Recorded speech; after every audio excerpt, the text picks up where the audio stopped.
ನಮ್ಮನ್ನ ಪುಷ್ ಮಾಡಿ ಕಳಿಸಿದ್ದೆ ಕನ್ನಡಿಗರು. ಅದನ್ನ ಮಾಡಕ್ ಹೊರಟಾಗ ಜನರಲಿ ಒಂದು ಥಾಟ್ ಬರುತ್ತೆ, ಫಿಲ್ಮ್ ಮೇಕರ್ಸ್ಗಳಿಗಾಗ್ಬೋದು, ಪ್ರೊಡಕ್ಷನ್ ಹೌಸ್ಗಾಗ್ಬೋದು. ಸೊ ಈ ತರ ಕಲಾವಿದರುಗಳಿರ್ಬೇಕು, ಈ ತರ ಟೆಕ್ನಿಷಿಯನ್ಸ್ಗಳಿರ್ಬೇಕು ಅನ್ನೋದು. ಬಟ್ ನಾನು ಯಾವತ್ತು ಏನ್ ನಂಬ್ತೀನಿ ಅಂತಂದ್ರೆ, ಆವತ್ತು ಕಾಂತಾರ ಮಾಡಿದಾಗ ಆ ಥರದ್ದು ಯಾವುದೂ ಇರಲೇ ಇಲ್ಲ.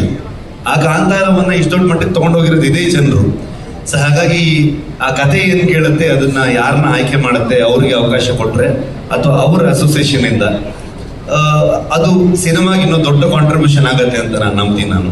ಹಾಗಾಗಿ ಆ ಕಥೆಯ ಆಯ್ಕೆ ಪ್ರಕಾರವಾಗಿ ಹೋಗ್ಬೇಕೆ ಹೊರತು ನಾವು ಅದನ್ನ ಫೋರ್ಸ್ ಮಾಡಿದ್ರೆ ಅದು ಯಾವತ್ತೂ ಆರ್ಗ್ಯಾನಿಕ್ ಆಗಿ ಹೋಗೋದೇ ಇಲ್ಲ. ಅದು ಅವರು ಕೂಡ ಫಿಟ್ ಆಗಲ್ಲ, ನಮ್ಮ ಸಿನಿಮಾಗೂ ಕೂಡ ಜಸ್ಟಿಫೈ ಆಗಲ್ಲ ಅಂತ ಅನ್ಕೊಳ್ತೀನಿ ನಾನು. ಮತ್ತೆ ನಮ್ಮಲ್ಲಿ ಎಲ್ಲ ರಾಜ್ಯದವರು ಬಂದು ಕೆಲಸ ಮಾಡಿದ್ದಾರೆ. ಅಂದ್ರೆ ನಿಜವಾಗ್ಲೂ ನಮ್ಗೆ ಟೆಕ್ನಿಷಿಯನ್ಗಳು ಕೊರತೆ ಆಗುವಷ್ಟು ಜನರು ಬೇಕಿತ್ತು ನಮ್ಗೆ ಇಡೀ ಸಿನಿಮಾ ಶೂಟ್ ಮಾಡ್ಬೇಕಾದ್ರೆ. ಆರ್ಟ್ ಡಿಪಾರ್ಟ್ಮೆಂಟ್ಗೆ ಲಿಟ್ರಲಿ ಒಂದು 600-700 ಜನ ಎವ್ರಿ ಡೇ ವರ್ಕ್ ಮಾಡ್ತಾ ಇದ್ರು ಅಲ್ಲಿ ಆ ಎಲ್ಲ ಸೆಟ್ಗಳನ್ನ ಹಾಕ್ಬೇಕಾದ್ರೆ. ಸೊ ಹಂಗಾಗಿ ಎಲ್ಲ ರಾಜ್ಯದಿಂದ ಬಂದಿದ್ರು ಸಿನಿಮಾ ವರ್ಕರ್ಸ್ಗಳೆಲ್ಲರೂ.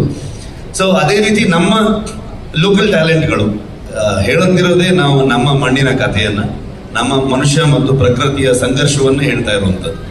ಸೊ ಅದರ ಇನ್ನ ಡೀಪರ್ ಸೈಡ್ ಹೋಗಿದ್ದೀವಿ ಈ ಸಲ. ಸೊ ಹಾಗಾಗಿ ಅದಕ್ಕೆ ಈ ಮಣ್ಣಿನಲ್ಲಿರುವಂತಹ ಈ ಮಣ್ಣಿನ ಮಕ್ಕಳೇ ಬೇಕಾಗ್ತಾರೆ. ಸೊ ಅವ್ರು ಬಂದ್ರೆ ಮಾತ್ರ ಆ ಕಥೆ, ಆ ಸಿನಿಮಾ ಅಷ್ಟು ಅಚ್ಚುಕಟ್ಟಾಗಿ ಬರೋದಕ್ಕೆ ಸಾಧ್ಯ ಅಂತ ಅನ್ಕೊಳ್ತೀನಿ.